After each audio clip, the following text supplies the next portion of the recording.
in one of your a post in one of your videos, you said that women are sorely missed in leadership, and the world really needs women leaders. And I believe there's some characteristic that all women have in majority female leaders that could be applied to both genders and to all genders, and kind of redefine leadership. Because in crisis, for example, Jacinda Ardern, in her incredible way of handling such a crisis with a little baby on her hands, and how she led lives with her child in a sweatshirt, and kind of leveling down with the people and saying, okay, I'm a leader, but I'm here for you. I understand you, and I'm ready to help. And I actually had a conversation previously with the founders of Girls in Global, and it's a support organization for women in foreign affairs, women and non-binary people. And their founders, Julie and Harleen, amazing women.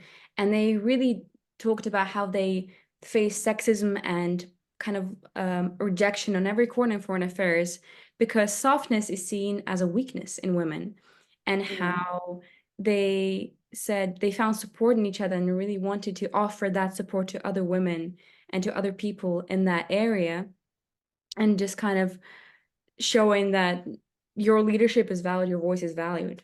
So just kind of trying to dig deeper into that. It's so, so interesting. So please, before I'm super curious. Yeah, well, I think it's interesting, I mean, even you said it, like in air quotes, softness, right? Like it comes off as a bad word. Oh, don't be too soft. Like there's nothing about softness that sounds desirable in a business context. Like you don't want to be soft in negotiations. You don't want to be soft in your sales, like it just kind of, it doesn't compute. So I think when we talk about leadership, we talk about soft power. I think it's challenging because softness, like the definition, we need to define, like, what does that even mean? I think, yes, softness can be seen as a weakness if you're talking about caving in when other people, have stronger opinions than you do, right? Like that's also softness. So I think that terminology is troublesome to begin with.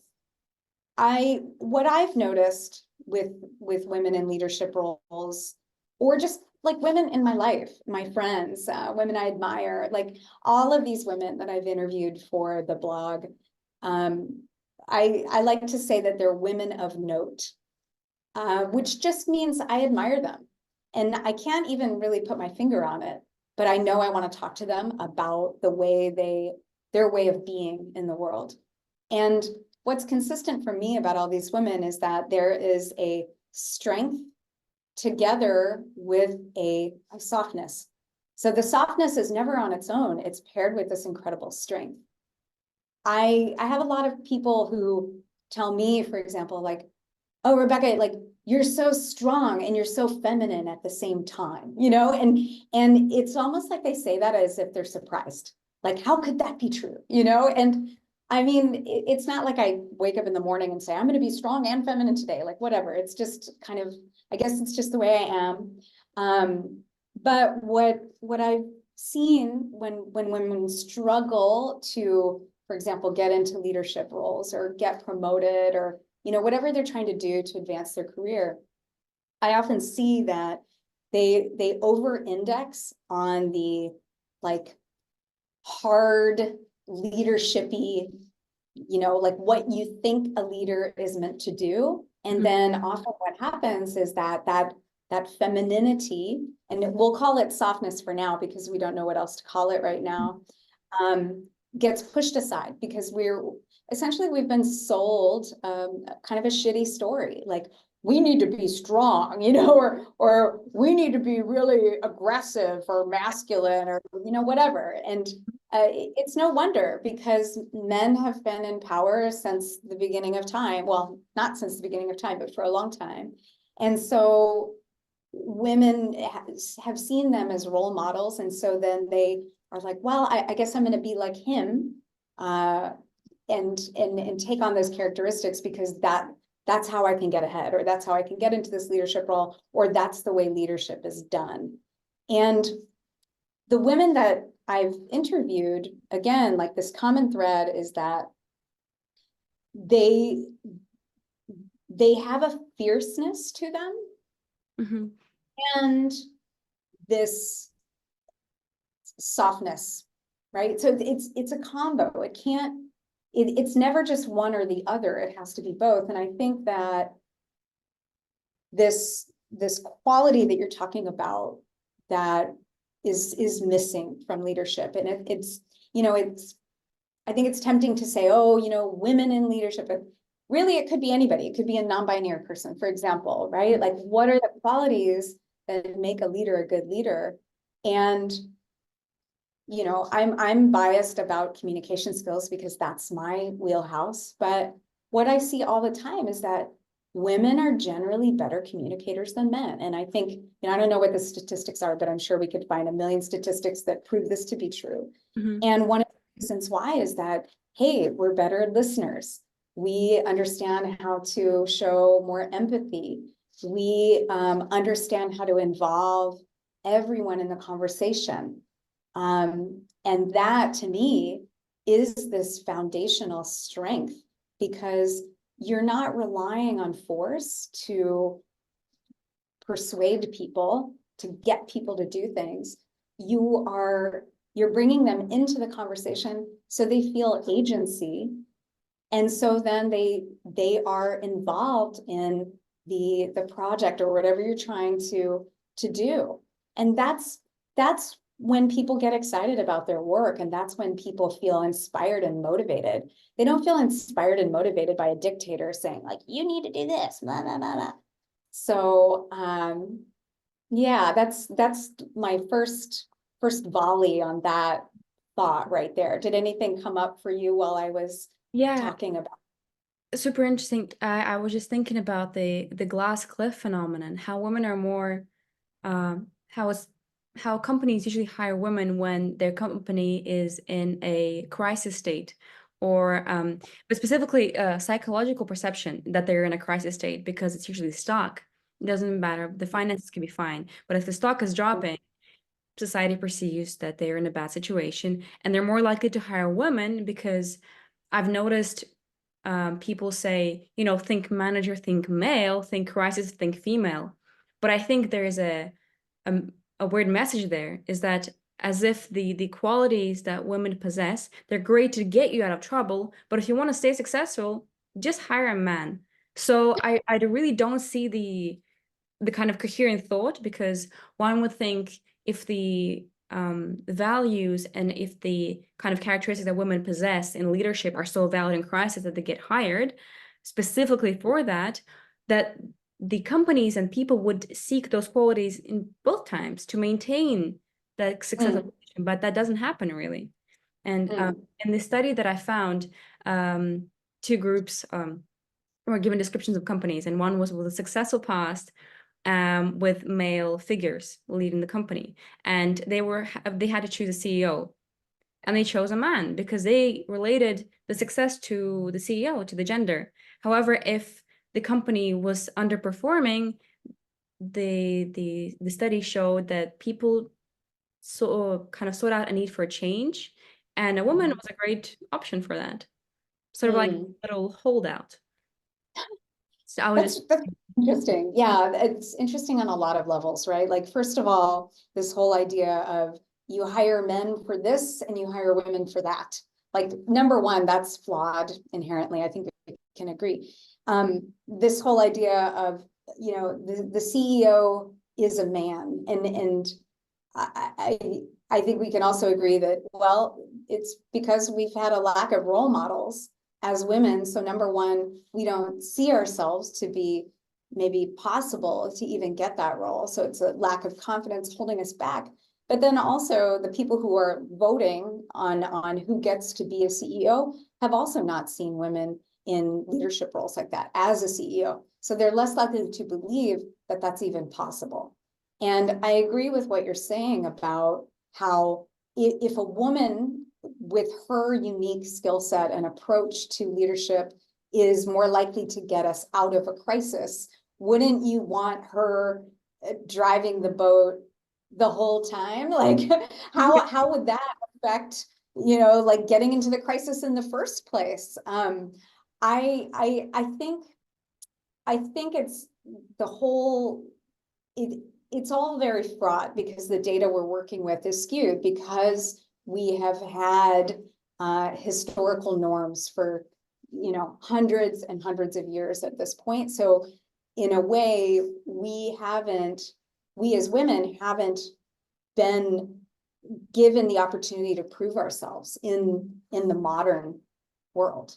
And until that happens, like Jacinda Ardern, that it's a great example. She did a fantastic job leading her country, New Zealand, through the COVID crisis. And some would say probably better than any other nation. So, yeah, I mean, was she in power before COVID? Yes, she was. And I think New Zealand was doing great. I mean, just the fact that they aren't really in the news that much shows to me that they're doing great, right? Yeah, yeah. So yeah, it's interesting, the whole binary kind of conversation around men are good at this and women are good at that. If I had to bet money on males or females in leadership roles, I would always bet money on females doing a better job at leading a group of people. And it's been proven that women who lead, and I don't have the statistic right here, but companies led by women are more profitable than companies led by men, like by and large. So, and I kind of feel like I want to pull that up because I think I have it right here.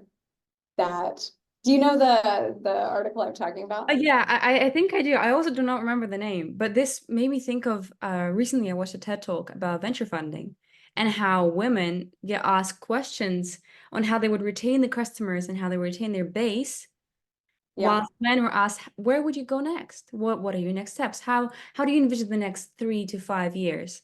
And women got overwhelmingly low funding. I think they only Hmm. had 3-4% out of everything, and men got the majority because men got action-oriented questions, but while women got retention-oriented.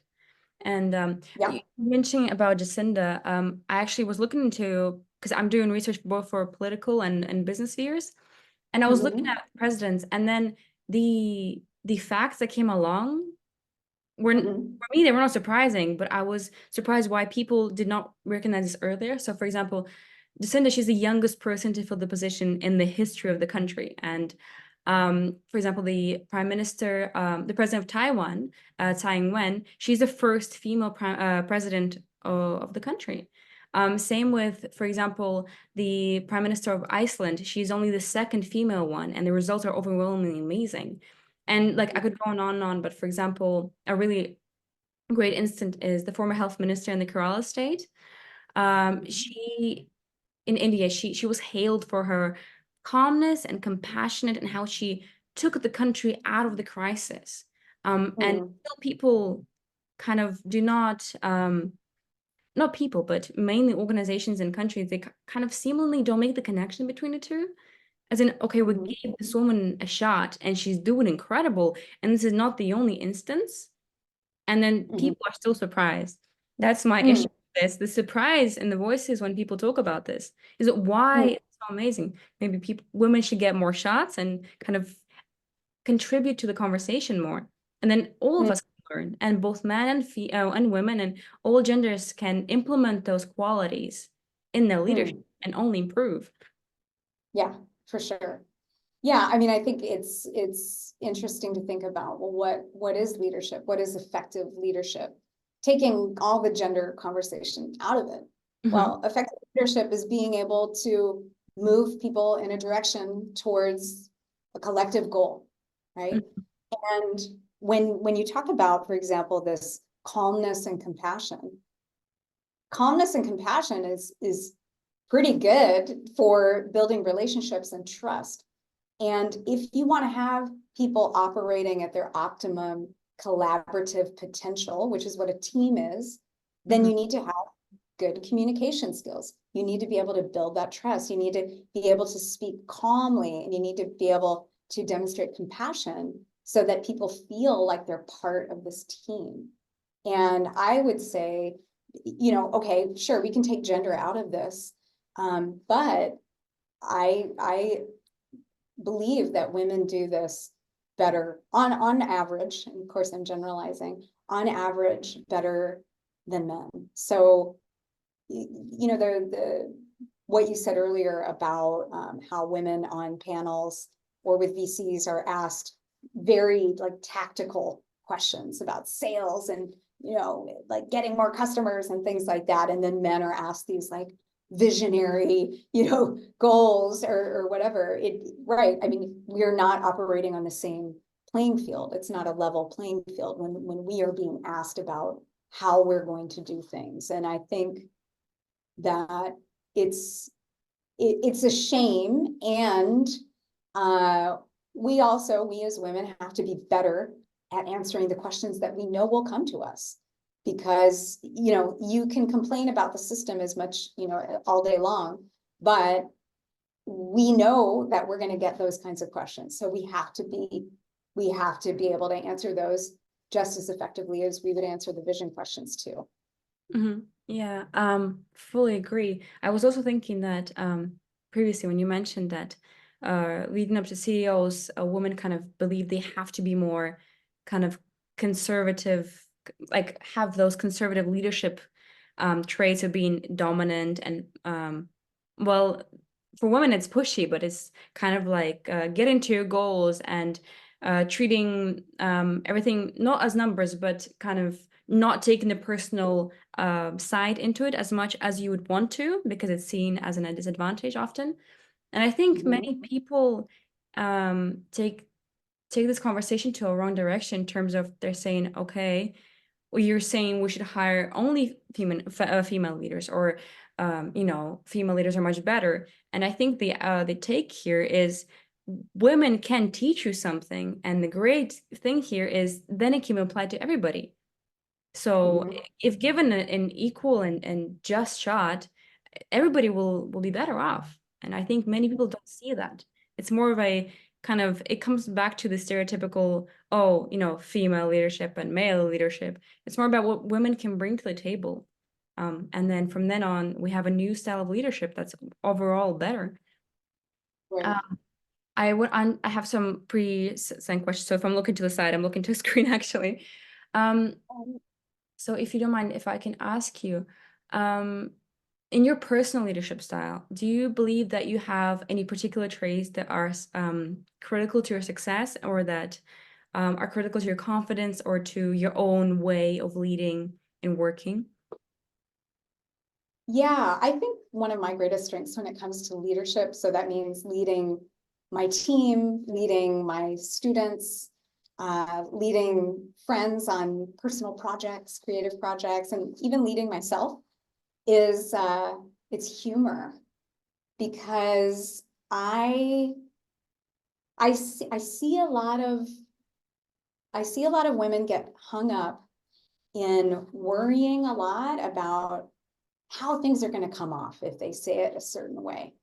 And what I found is, you know, part of my work when I'm teaching, when I'm working with women, helping them be more confident in their communication style, I find that they over-index on the harshness, or they over-index on the directness, maybe it's a better way to say it.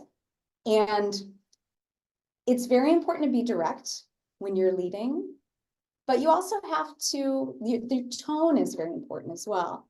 So it's one way of saying like, hey, let's turn our attention to the XYZ project now, versus, okay, we're going to do this today. You know, like it's very different. And I'm always encouraging the people I work with to, hey, like add a little levity here, like allow yourself to have a laugh, poke fun at yourself, poke fun at other people. It's really not that serious. Like none of what we're doing is like life or death. I'm not a brain surgeon. You know what I mean? So I find that that's the way that's a trait that I have just naturally. I think I learned it from my dad. My dad was hilarious. And that's helped me a lot, especially in tricky situations. I find that I can, say something that is light, not, not self-deprecating or not demeaning to anybody, but just something that lightens the mood, that helps people remember, like, oh yeah, this is actually not a life or death thing right now. And if I can step back and have a little bit of perspective on my attachment to my idea, we're all going to be a little bit better off. So humor is the number one thing that really has helped me in my leadership style. And it's the thing that I see a lot of people could use more of to help their leadership be more effective. Yeah, that's incredible quality. I think women especially, but just people in general get caught up a lot in the day-to-day kind of business and work, and it seems too serious at times. I have a similar kind of example. I had an internship during my years at university at an airport in St. Petersburg, and I was working under the leadership of an incredible woman who actually gathered her own team in the project plan department. And um, I kind of got to know every single person little by little. It was a very open space, and it was done intentionally so that when you were working, you could communicate and you could kind of get to know everybody. And what I noticed when I came in is how she treated everybody like a family, but also in a jokingly way. So it was like a group of friends. So they went out sometimes to have drinks, or, every birthday was a sacred thing. They would celebrate, they would bring sweets in.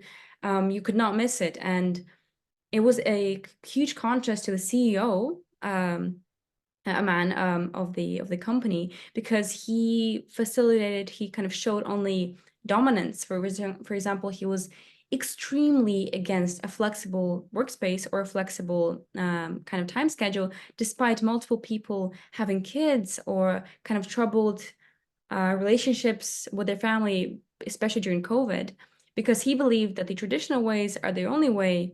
And if you give a little bit of kind of leeway to anybody, you're going to lose control. He kind of did not understand that you have to work with the people. Yeah. And every person that I talked to in that team, they said, I did not see myself in this company. I lost my future in this company fully until I met her. And she took me, and everybody used the same expression. She took me under her wing. She helped me feel a part of the team. And why I love that woman. She's an incredible person. And as me as well, I was just a young intern. If I'm being completely honest, they did not need me there. They had a crisis after COVID, but she still took her time to make me feel welcome, and that I was doing it, like making a little bit of a difference, and that I was part of that family she created. And she still reaches out to me like, happy birthday, like happy new year, happy everything, like how's your dad, how's everything. So she really treats her team like family. And that's what I noticed with women as well. It's kind of that care that goes. They trust their own instincts. They can kind of show their own leadership in a great way. Yeah. Well, women are incredibly relational. Mm-hmm. That's how we orient ourselves in the world. It's how am I related to this person? What's my relationship with this person? How can I care for this relationship? We naturally do that as women. And this style of top-down hierarchy where I am the leader and you are my vassals, or you are the people who I'm going to tell what to do. It's frankly, that is an outdated style of leadership. And people who want to lead like that, it's just a matter of time. Like, that style of leadership is going away. So the tighter you hold on to that style and the more you expect people to just do the shit that you want them to do because you're the boss, it's just, that's not the way the arc of history is bending. So good luck. Yeah. So yeah, women with this relational quality. I mean, if you think about it like this, like, back in the days, this is before you were born, before the internet, where we had, for example, a radio station or a TV station, and you had people controlling what was being said on the airwaves and on the television shows and stuff like that. You had this locus of control that the people did not have access to. They were just consuming. But then the internet came along and that changed everything. So instead of a top-down communication, now it's this networked communication where we're all connected and we all can talk about all the different things and everybody can control the conversation to a certain extent, or I should say anybody can control the conversation to a certain extent. That networked style of being, that is how we operate now in the world. And women are great at that networked style of relationality, of communication, which is another reason why I believe that the women's way of leadership will prevail, because it just matches the way people expect to be in relationship with others nowadays. It's changed. Yeah, I fully agree. I wish, how can I phrase that? I wish that even though this is all changing, but kind of firms and people would understand that this is, if you kind of collaborate, if you work with it, is going to be an easier change. Because I believe just kind of this outdated version of thinking, okay, you know, I'm going to hold on to this belief of traditional leadership because that's how I see it and that's how it will be. I think it's because you can't really stop time. It's gonna be one outcome after all, but because we have so many crises recently, especially like after COVID, people realize that you can't be prepared for anything. And you know, these huge economies, these huge countries, like the United Kingdom and the United States, and well, I'm just remembering one of the remarks of the Brazilian president, Brazil, for example. They kind of boasted before, we're so prepared, we have this, you know, these resources, you know, this leader. And then when the crisis happened, they kind of went, okay, well, this is not as serious as everybody says, you know? And then when it became serious, it kind of was too late to react. And so the tide was already rising, and so on, which is why I think in people kind of female leadership got a little bit of a audience, a bigger audience, because people saw with their own eyes the results. Like there are less deaths in the countries led by women. And so I wish there was more research done into this as to what is specifically there. Like, what can we do right now so that when the crises come, more of them, because they definitely will, we live in such an unstable world, what can we do to not prepare, but to react better? Because we can't prepare. Yeah, interesting. Yeah.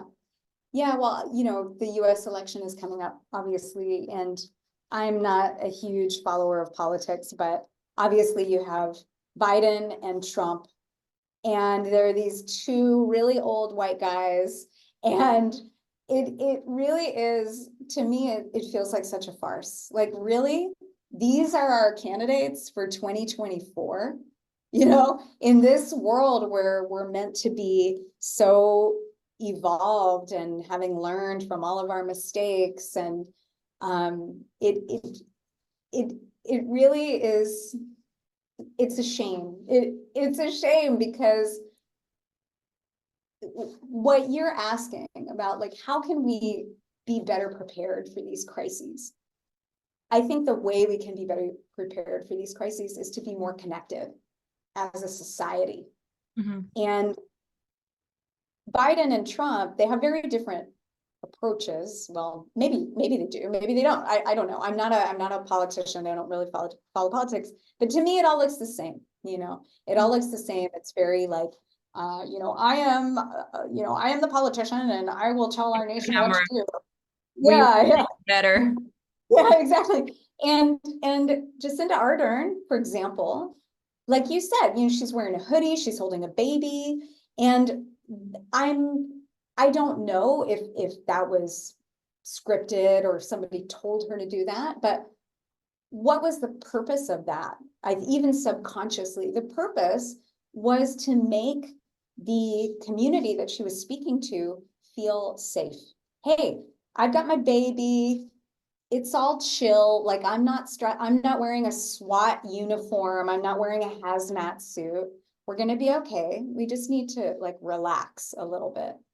And, you know, frankly, with all of the crises coming down the road, climate change, massive polarization, 2 wars raging right now, like there's a lot of shit that we need to solve. And the way that we need to solve it is by feeling more connected to each other instead of feeling like, oh, those people are our enemies, or those people are taking our water, or whatever it is. It's the whole us and them thing that is going to cause us a lot more problems down the road than it even is now. Mhm. So the question I have is, how do we lead so that people feel more connected to each other? Mhm. And again, I believe that this inherent strength in relationality and compassion and empathy and all these things that women naturally display is the way. I wholeheartedly agree. I'm from Russia, so politics, Yeah. unfortunately, yeah, very much connected. And growing up, my parents, since I was growing up, they're my biggest role models. And like I was always taught that, I always have my voice, I can always get what I want. And especially as a girl, like because you're so smart, you can do so much. And that was both of my parents saying, my dad has three girls, I mean, a boy, but three girls whom he taught, you can always do what you want because you can always have a shot at it. And it really kind of thanks to them, because if I didn't have this influence in the country right now, the tyranny that we have, and it's kind of like the woman's image here is also very much skewed if we listen only to politicians. Because politicians recently, there have been remarks saying, the biggest loss that we have is that women have higher education because you don't want to have a family anymore. And young women listen to this, and their only thought is either, okay, I will fight this and I will get an education and I will, if I want a family, I have both, but I can do it. Or sometimes, because of this pressure that comes off of that, because many people still believe that, people are like, okay, then I guess my role is only, in the family, which is not bad. For some people, that is incredible if that is what they want. But if it's pressured upon, like it's forced, yeah, I was looking at the president and kind of a surrounding, like Belarus, for example. And then I saw example of, Jacinda, or Sanna Marin, or once again, Tsai Ing-wen in Taiwan, these strong, dedicated women that weren't afraid to show their femininity, but only as a bright light, not as people often believe, like, oh, feminism is only against men. No, the empathy. Like, we're all Right. people, and I'm here to help you. That's Yes. the only reason I'm here. So I really do believe, as you, that if we had more women at the table, we would have a brighter future. Not because women inherently do everything better, but because we have something to learn from women. And if they give a shot, everybody can learn. Like the learning-oriented approach of everybody. Sure. Yeah, one thing that comes to mind for me is the idea that leadership is service. Because a good leader, I believe, is acting in service to everyone that he or she is leading. And when a leader is no longer in service to the people they're serving, that's when the problems start to arise. And women, again, we are great at serving others. We're often the caretakers for the children. We're often the caretakers for our aging parents and relatives. We are often the people who, like it's the typical thing where you hear women are asked to go get the coffee in a meeting or something like that. And of course, that's not okay. But the reason why we are asked to do that is because we generally enjoy serving people. Like, I love hosting and, can I get you anything? Are you comfortable? What do you need from me right now? Like, this is the essence of good leadership, because like I have a business manager and I'm constantly asking her, what do you need from me right now so that you can execute on these goals that we've identified? And 9 times out of 10, it's like my own problem or my own like lack of like, I didn't see something. She's like, well, I need this. You forgot to give me that. Or like, I don't have access to that. Okay, like that's what we need here. And that is being of service to her. That's furthering the goals of our organization, of our mission. So yeah, it's the idea of service and how we're the ultimate caretakers and we're the ultimate connectors and we're the ultimate empathizers, all of these key traits, like you're saying, like there's so much to be learned from the way women are just naturally in the world and what we can bring to leadership. Yeah, and it's interesting that I think it also showcases in something as simple as emails and writing. I've noticed the difference in between when you, on average, of course, in all these conversations, there's always an exception, but on average, women, they start with, okay, how are you? I hope this email finds you well. I hope this is good. How's your family? And then could you please take a look if it's of your convenience? And a lot of these like, please, maybe, if it's fine for you. And men usually just say, okay, I need this from you. This is a deadline, thanks. Yeah. Best regard. Yeah. So there's a fine line here. This is actually something I teach to the women in my programs. There is a fine line between being conversational and relational and being too soft, like we'll just say soft here, because too soft to me is not direct enough. It's the same meaning. Mhm. So what I often see is women will, both in spoken and written language, they'll use what are called mincing modifiers. And mincing modifiers are words like maybe or a little bit or just. They'll also ask questions instead of giving direct commands. Now, command, the word command, it gets a bad rap because, command is usually like someone in the military gives a command, right? But we'll just use the word command as meaning like a being clear about a task that needs to get done. Okay. So I'll find women will often, for example, they'll say, oh, like, could you do the report by Friday if you have time, And so, okay, there are a lot of things there that are problematic because could you means do you have the ability to? And if you have time, also it puts another conditional onto the command, the request, right? So instead, like that gets kind of sticky. It's a little like, well, I don't know, like I actually have a lot of shit to do, like there are a lot of ways you could push back on that. Mm-hmm. But instead, what you really want to know is, hey, would you be willing to, or are you able to get this done by 2 p.m. on Friday? Like clear, direct, Mm-hmm. clear and direct.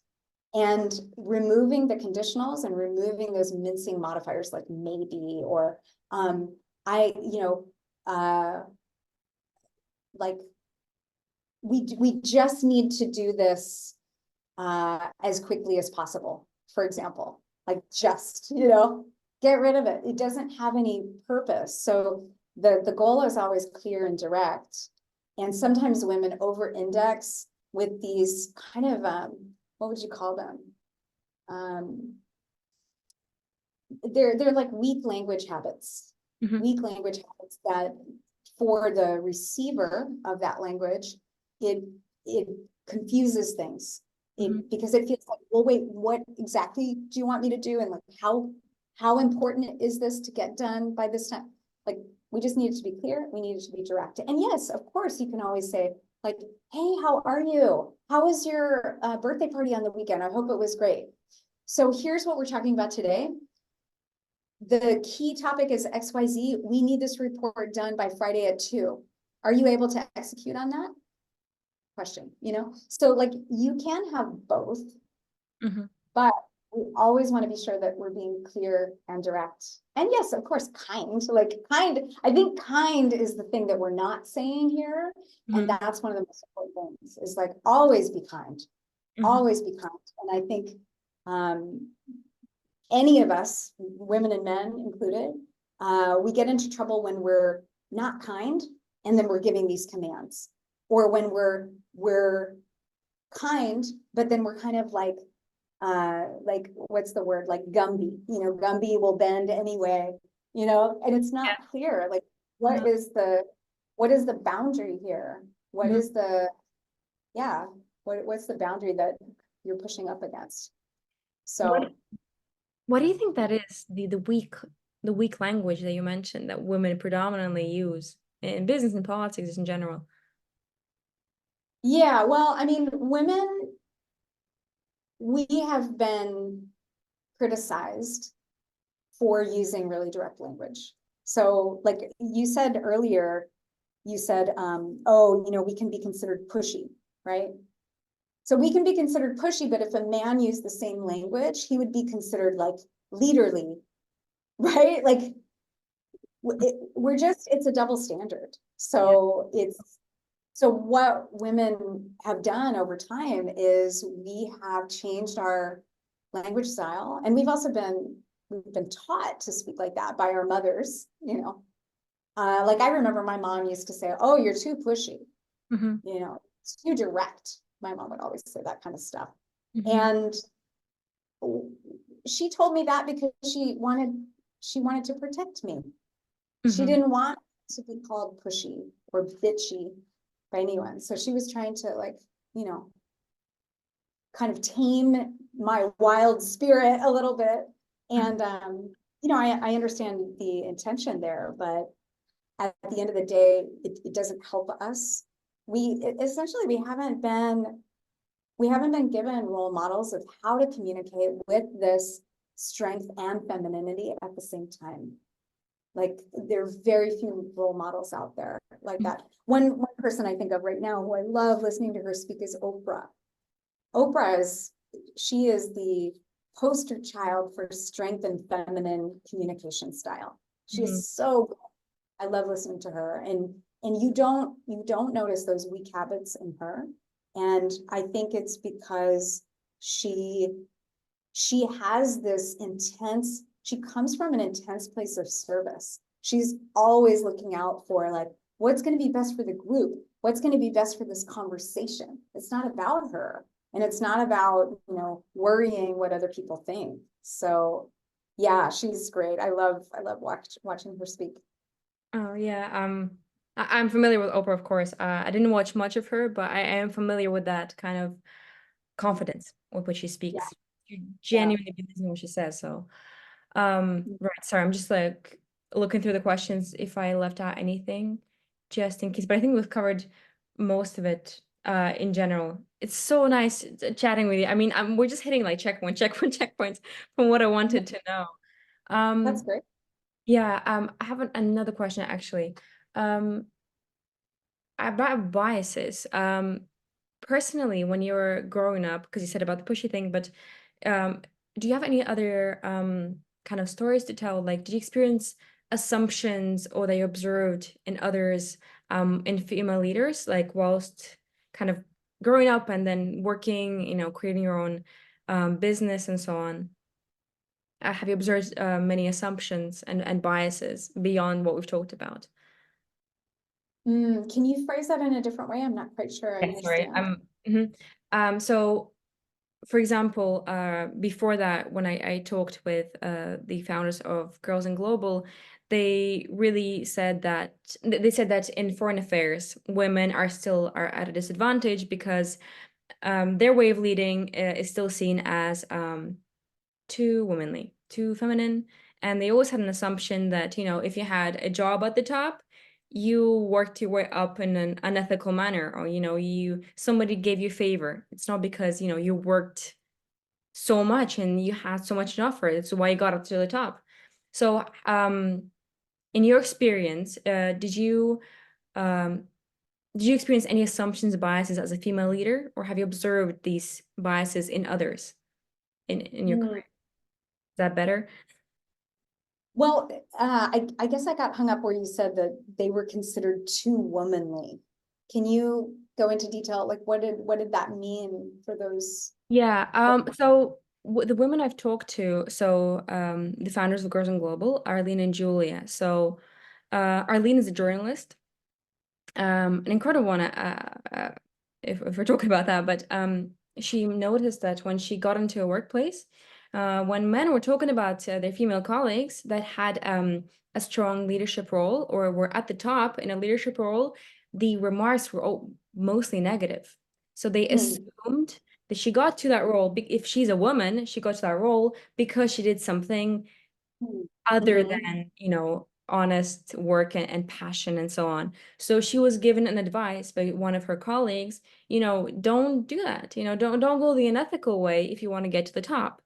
So there was an assumption that the person they were talking about got there by, well, obviously mm, by some unethical like channels or by doing somebody a favor or because she was related or something. Like they didn't assume that she got there because she's a great journalist. That's that. She's a journalist first and then you can go into whatever, but they already assumed, and mostly men talking about their female colleagues. So that was mainly journalism and foreign affairs. I was curious if in business and kind of communications, you experience such biases because you're a woman, somebody had an assumption of you in this field, that doesn't match reality. mm. I haven't personally experienced that. And I don't have much to add as far as like what I've noticed, but what strikes me about what you said is that you had the colleague of the woman basically gave her this advice and say like, don't do bad things because, they're watching you essentially, right? Yeah. And I find that so funny and kind of sad on so many levels because number one, that the men would have these assumptions that, oh, well, she couldn't have possibly gotten here on her own steam.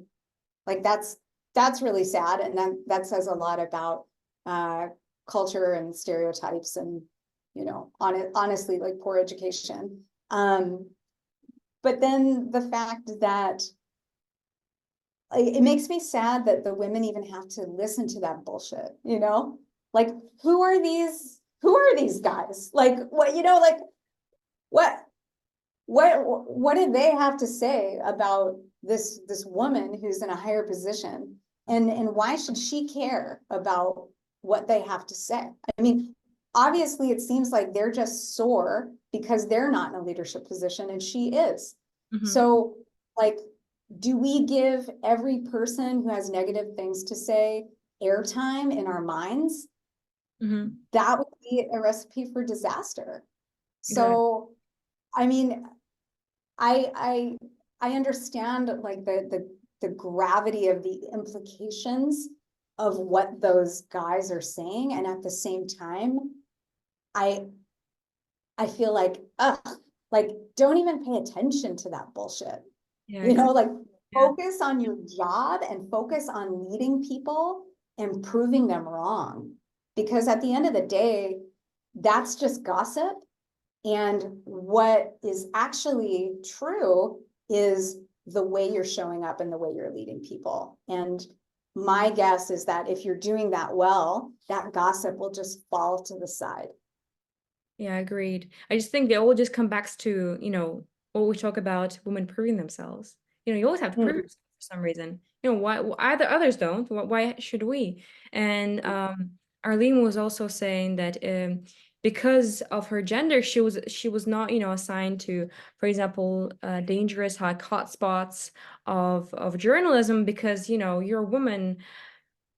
We don't want to send you there because you can be in danger, but this was done without a conversation. It was more about pre-assumptions. You're weaker, you're more in danger, which is why you can't do your job where you want to.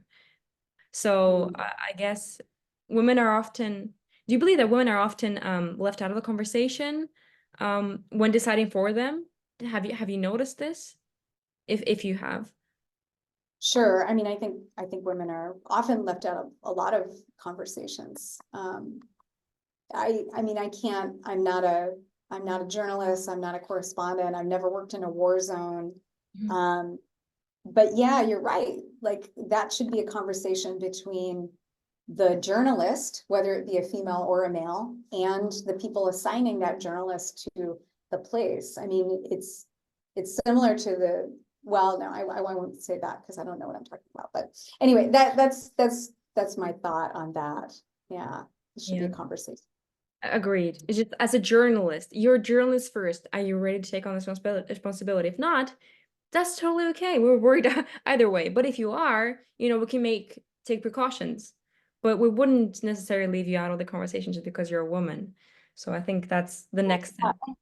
And I think it's a good way to kind of come full circle and wrap up here. It's not that you're a woman and therefore this, but it's you're a journalist and therefore this. You're a leader and therefore this. It's what's caused so many problems is that we keep separating the gender norms, like the gender stereotypes, Mhm. and having this like split conversation. And what we're not talking about is what does it mean to be a leader? What are the qualities of a good leader?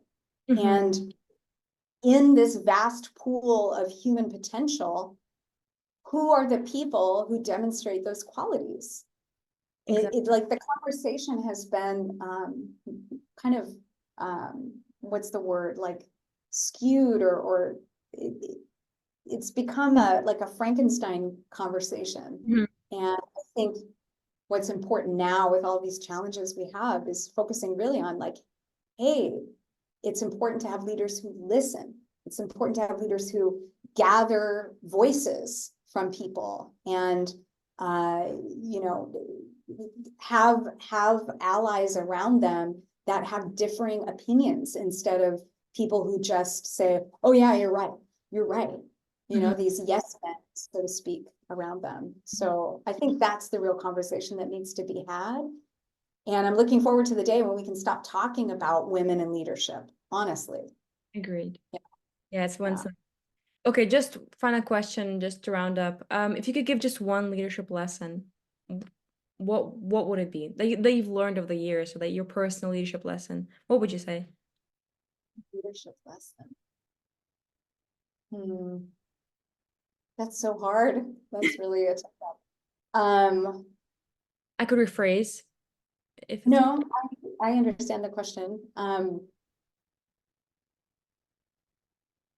mean, I could talk for days on this, but I'll say that when it comes to leadership, being able to connect with everyone that you are working with, Mhm. individual level, is really going to help your leadership style. It's going to help you execute on the goals that the organization has, or that the project has, or whatever it might be. I think so often we're moving so fast these days Mhm. that we forget connection is number one. That's the first thing. If you forget to connect, then the chances of your initiative being successful go down incredibly. I mean, that's why poor communication skills cause so much failure and so many conflicts in projects, because we forget, we're moving too fast. We forget to connect with each other. So that's what I would say. Always connect first. Perfect. I love it. Thank you so much for your time. Your insights have been invaluable, and I am so looking forward to transcribing. Thank you so much. It has been an absolute pleasure to talk to you. Your experience and your work, and just you're so inspiring. So I'm very excited to follow through, like just follow you on your kind of social media, and just see you what else you're going to achieve. I don't know. Wow. It's just so impressive. So Well, thank you. It's been lovely speaking to you too, and I look forward to chatting with you again sometime.